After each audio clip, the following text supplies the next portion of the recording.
одлуката на Апелацијскиот суд од Па јас таа одлука искоментирав пред околу 1 месец на пресконференција во парламентот, кога ги кажа сите информации кои што ги бев добил околу политичкиот притисок што судот веќе го имаше добиено неколку дена преходно, инструкциите што беа дадени од ВД претседателот на апелација, во кој што таа укажава дека има од повисок фактор силен притисок да се потврди пресудата на првостепениот суд.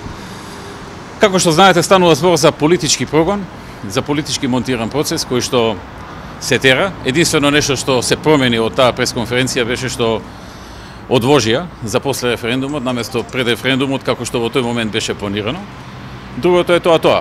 Имате правни лекови на располагање, се консултиравте ли со вашата одбрана како понатаму? Не сум се консултирал, меѓутоа сите правни лекови ќе се искористат, независно што амбиентот е познат. А имате ли нови докази за правните лекови да ги искористите до Врховниот суд?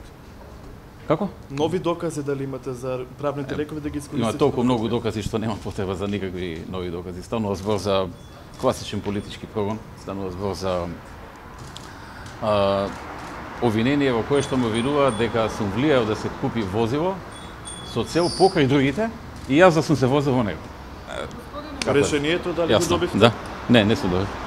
Сега имате можност да барате одлагање на извршувањето на казната.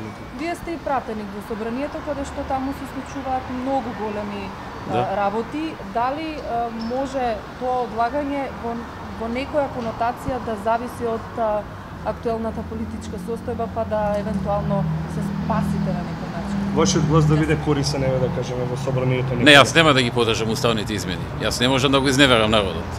Народот си го каже своето.